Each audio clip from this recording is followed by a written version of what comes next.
এখন যদি আপনি কোরআনকে প্রশ্ন করেন, কোরআন তুমি বলো তোমার বাড়ি কোথায়, কোত্থেকে তুমি আসছো, কি পরিচয় তোমার, কোরআনকে প্রশ্ন করার সাথে সাথে কোরআন জবাব দিবে বাল হুয়া কুরআন,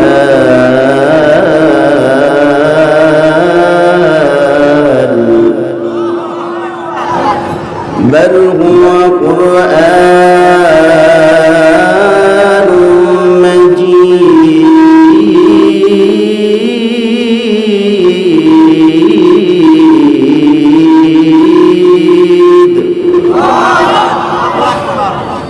بل هو قرآن مجيد في لوح محفوظ.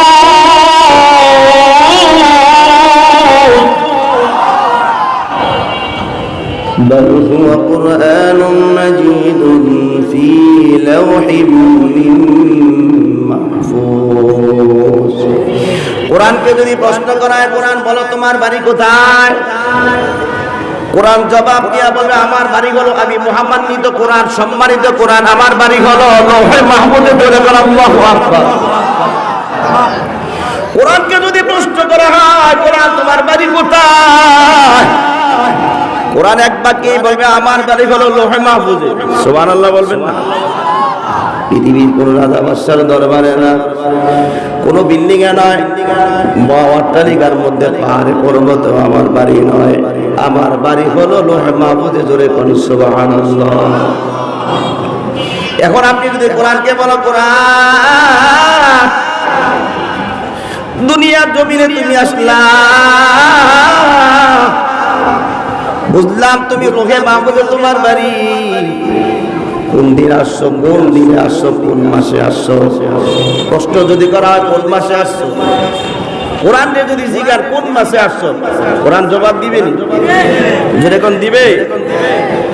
চার অবস্থা নাই, বুঝলেন তো?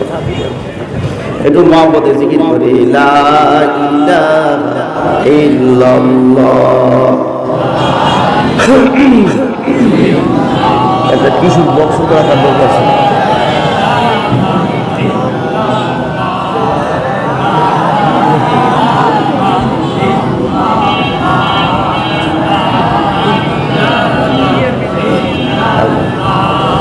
লা ইলাহা ইল্লাল্লাহ, লা ইলাহা ইল্লাল্লাহ, লা ইলাহা ইল্লাল্লাহ। জোরে জোরে।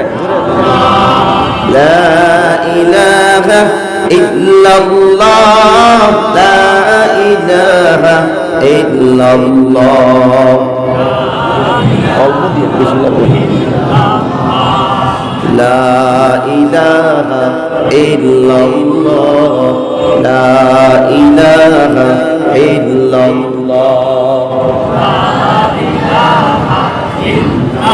একটা কিশোর বক্সের ব্যবস্থা করেছে। লা ইলাহা ইল্লাল্লাহ, আরো জোরে। লা ইলাহা ইল্লাল্লাহ, লা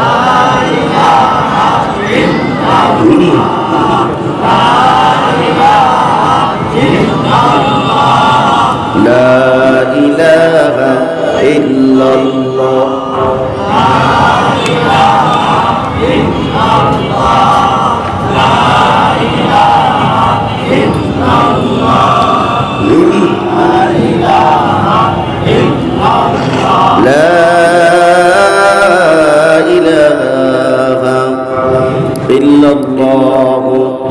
মুহাম্মাদুর রাসূলুল্লাহ সাল্লাল্লাহু আলাইহি ওয়াসাল্লাম।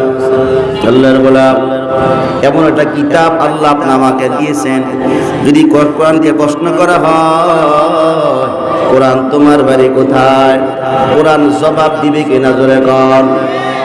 এমন একটা কিতাব আল্লাহ দিয়েছেন, যে কিতাবে শুরু করছেন বা শব্দ দিয়া, শেষ করছেন সিন দিয়া। বা আর শব্দ একসাথে যদি করা হয় তাহলে বলা হয় কি বাস। যথেষ্ট এনাফ, ঠিক কিনা ধরে কর। আল্লাহ বুঝাই দিলেন কোরআন এমন একটা কিতাব, ব্যক্তিত্ব জীবন থেকে রাষ্ট্রীয় জীবন পর্যন্ত সব জায়গায় কোরআনই যথেষ্ট। সুবহানাল্লাহ। আসতে না ধরে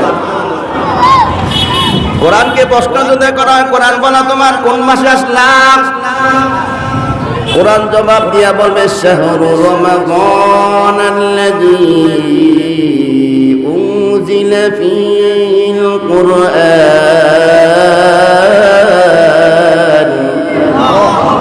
আরো জোরে বলেন আল্লাহু আকবার। কোরআন শরীফের তেলাওয়াত শুনলে কি বলতে হয়? জোরে কোন কি বলতে হয়? আসতে না জোরে, আরো জোরে কোন। কোরআনের তেলাওয়াত শুনলে ঈমান বাড়ে না কমে? আরো জোরে কোন। ইন্নামাল মুমিনুনা আল্লাযীনা ইযা যুকিরাল্লাহ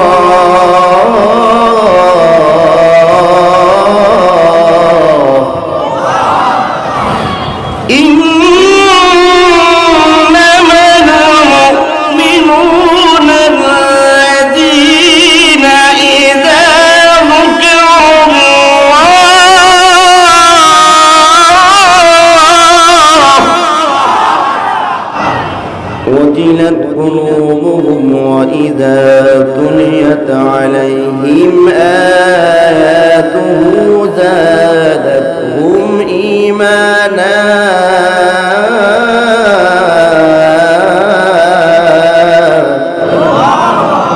وعلى ربهم يتوكلون।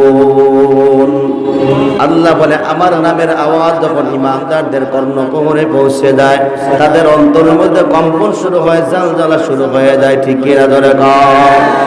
বিশ্বাস যদি না হয় তাহলে দেখো বহু লোক আছে আল্লাহর দিকের আওয়াজ শুনলে দৌড়ায় দৌড়ায়। উজানির ময়দানে গিয়ে দেখো, চরমনের ময়দানে গিয়ে দেখতে পাও আল্লাহর নামের আওয়াজ শুনলে স্থির থাকতে পারে না, পাগল হয়ে যায়, ঠিক কিনা? জোরে বলুন ঠিক কিনা। এদি আল্লাহ বলা পয়দা তুনিয়াত আলাইহিম আয়াতুহু যাদাতহুম ঈমানা। ঈমানদারদের আওকানে যখন কোরআনের তেলাওয়াত পৌঁছে যায়, তাদের ঈমানগুলোর ঈমানি পাওয়ার বাড়তে থাকে। জোরে বলুন সুবহানাল্লাহ। তাহলে কোরআন তেলাওয়াত শুনলে কি বলবেন? জোরে বলুন কি বলবেন? আসতে না জোরে, ঠিক আছে তো ইনশাআল্লাহ। আল্লাহ রাব্বুল আলামিন যদি কোরআনকে প্রশ্ন করো, কোরআন তোমার বাড়ি কোথায়, কোন থেকে আসছো, তুমি কোন মাসে আসছো, কোরআন এক বাক্যে বলবে আমার রমজান মাসে আসছি। জোরে কোন ঠিক কিনা। কোরআন যেমন দামি, রমজান মাসও দামি, ঠিক কিনা। এমন একটা মাস, হাজারো মাস থেকে দামি হলো মাঘে রমজানের মাস, ঠিক কিনা। জোরে কোন। এরে আল্লাহর গোলাম, কোরআন দামি, কোরআন দামি, তার মাসও দামি, ঠিক কিনা ধরে কর। এখন যদি প্রশ্ন করো কোরআন বুঝলাম মাঘে রমজান মাসে আসছো, কোন রাত কোন দিনে আসছো না রাত্রে আসছো, কথা পাই। যদি জিজ্ঞাসা করে কোরআন কখন আসলাম, বুঝলাম মাঘে রমজান মাসে আসলাম, তা বলো তুমি রাতে আসছো না দিনে আসছো। কোরআন জবাব দিয়া বলবে ইন্না আনজালনাহু ফি লাইলাতিল কদর। আল্লাহু আকবার। ইন্না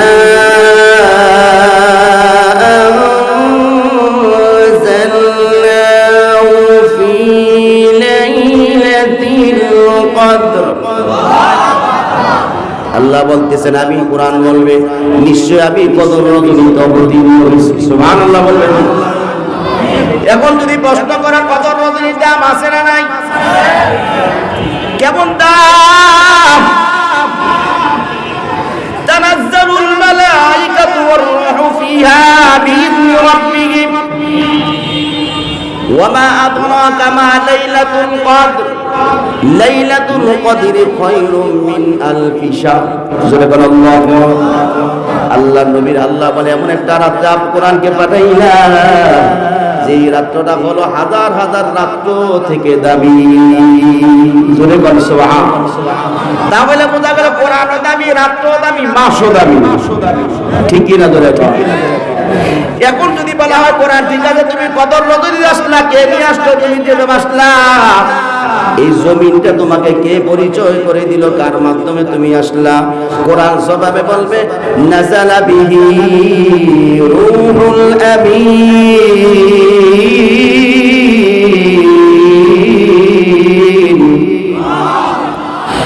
নাযালা বিহি রূহুল আমিন।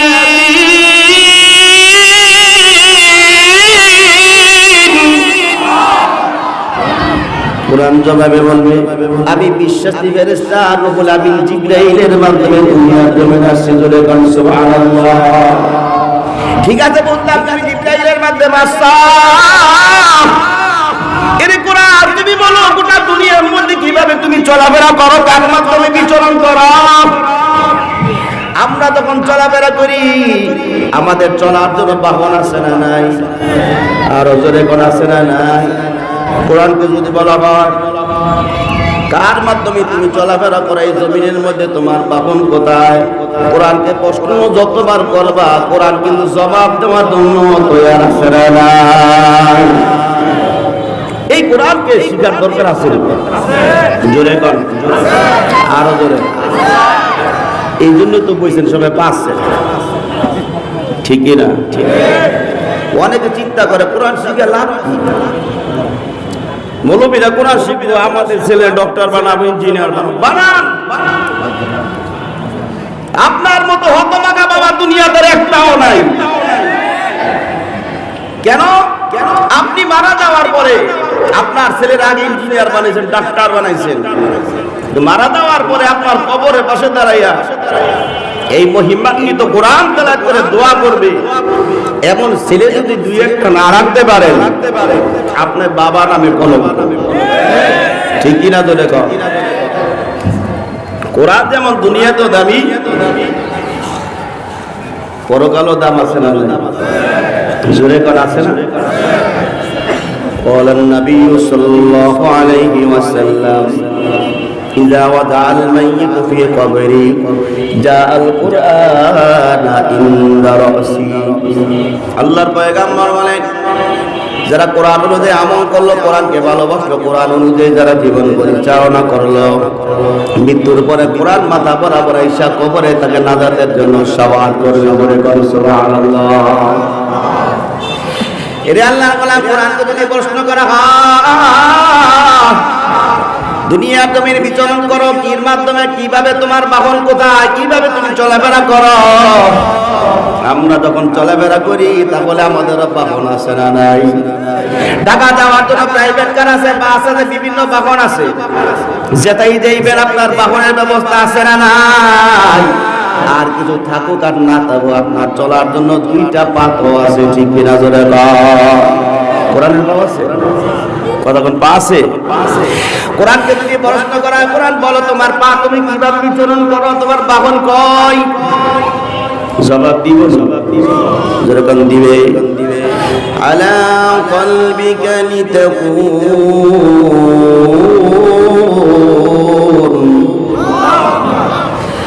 আলা কলবিকা লিতাকুন মিনাল মুনজিরিন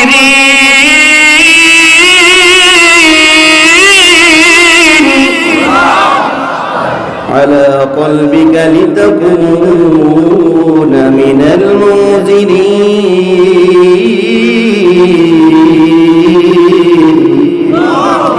কোরআন বলে আমার একটা বাহন, এমন একটা বাহন ইচ্ছা করলে কেউ ধ্বংস করে দিতে পারবে না।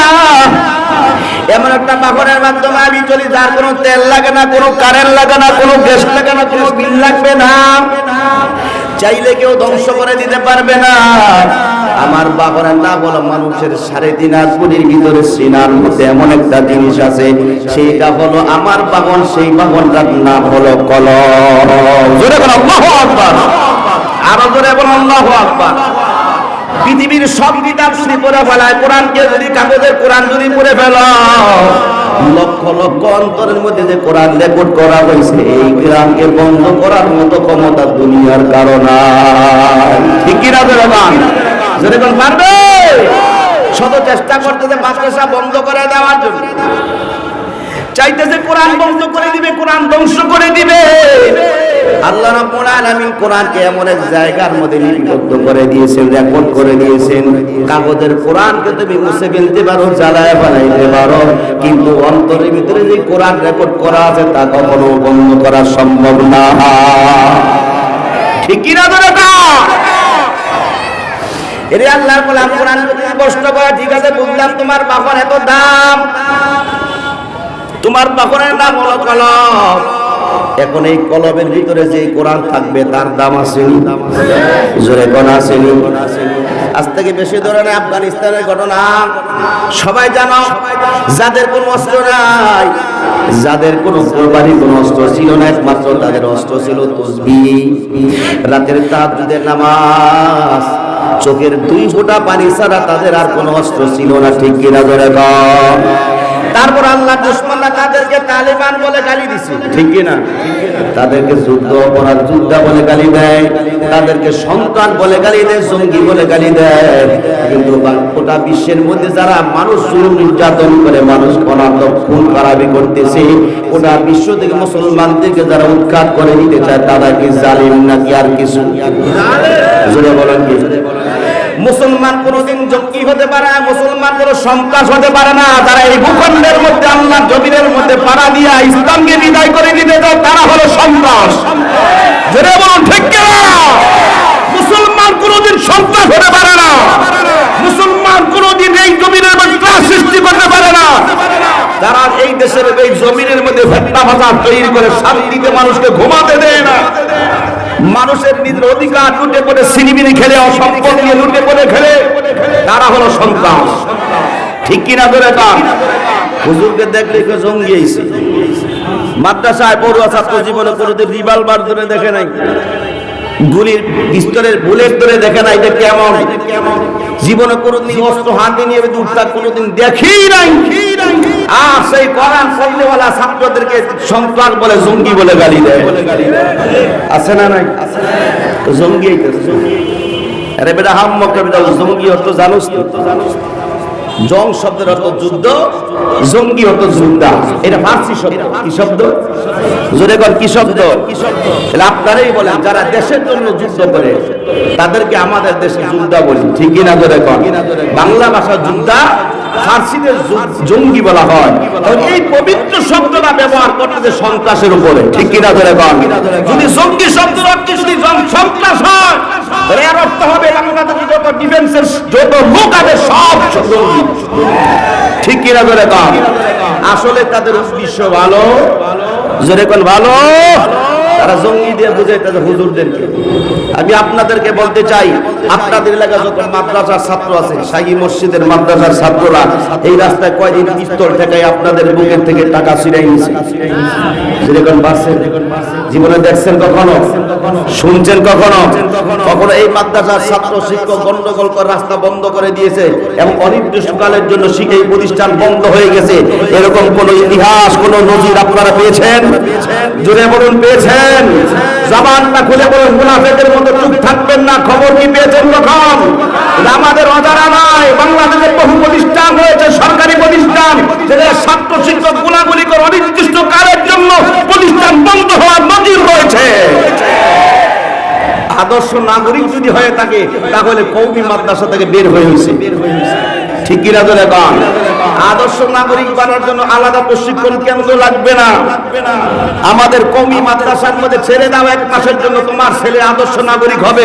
কোন অস্ত্র নিবে না হাতে, কখনো বাবা নিবে না, দাবা নিবে না, গামজার পুতলা হাতে নিবে না, ঠিক কিনা ধরে কন? এই দেশের মধ্যে আদর্শ শহীদ, আদর্শ নাগরিক যদি থেকে থাকে তাহলে কওমি উলামায়ে কেরাম তালিবুল ইলম দিন আর কাউকে পাবেন না। আল্লাহ বুঝার তৌফিক দান করুন। আরো জোরে বলেন আমিন। কষ্ট হইতেছে আপনাদের?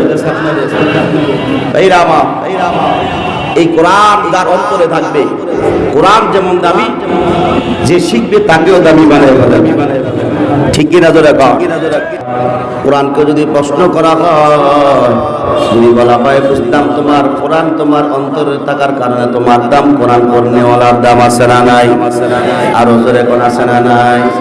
এই আল্লাহ গোলাম কোরআন যারা শিখে তাদের মর্যাদা অনেক বেশি, ঠিক কিনা ধরে কম। আফগানিস্তান মধ্যে যখন যুদ্ধ শুরু হয়, রাশিয়ার সেনাবাহিনীরা রাস্তার মধ্যে 2000 সেনাবাহিনীতে ক্যাম্প করে রাখছে।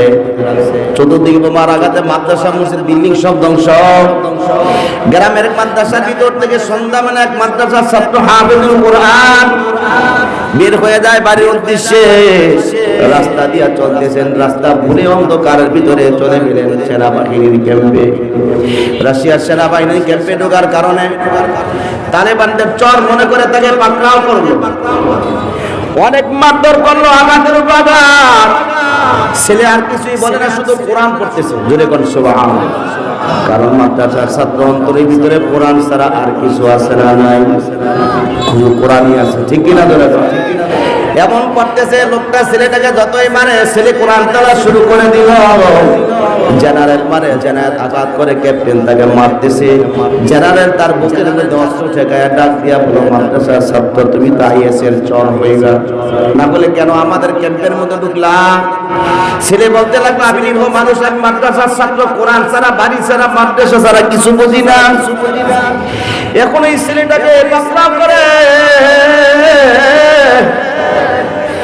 ওই জালিম সেনাবাহিনীর কমান্ডার, সেনাবাহিনীর যারা নেতারে এমন আঘাত করলো আর বললো, যদি কোরআনের পাওয়ার দেখাতে পারো তাহলে তোমাকে ছেড়ে দিব, কোরআনের পাওয়ার দেখাতে পারলে তোমাকে আমরা ছেড়ে দেব, না হলে তোমাকে মৃত্যুবরণ করা লাগবে। ছেড়ে বলতে লাগলো, 2 রাকাত কোরআন, 2 রাকাত নামাজ পড়ার সুযোগ দাও। ওই ছেলেটাকে ওযু করার জন্য পানি দিলেন। ওই ছেলেটাকে ওযু করানোর পর 2 রাকাত নামাজ পড়ে ছেলে 2 হাত উঠাইয়া আল্লাহর দরবারে দাইয়া বলল, আল্লাহ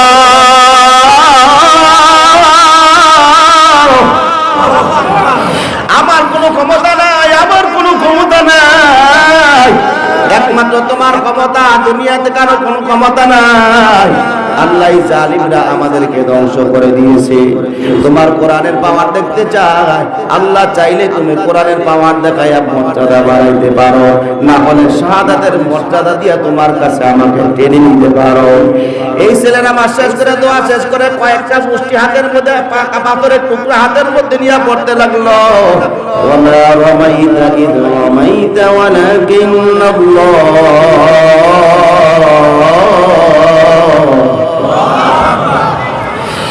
ওয়ামা রামাইতা ইয রামাইতা ওয়ালাকিন্নাল্লাহ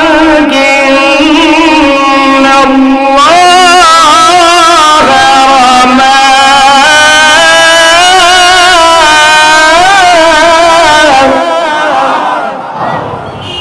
আল্লাহ বলতেছেন, আপনি মারেন নাই, ও পয়গম্বর আপনি মারেন নাই।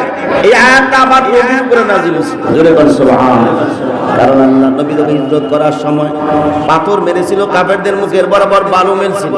আল্লাহ জানাই দিলেন, আপনি মারেন নাই, আপনি মাত্র ফু দিয়েছেন, পৌঁছাই দিয়েছি আমি, জোরে বল সুবহানাল্লাহ।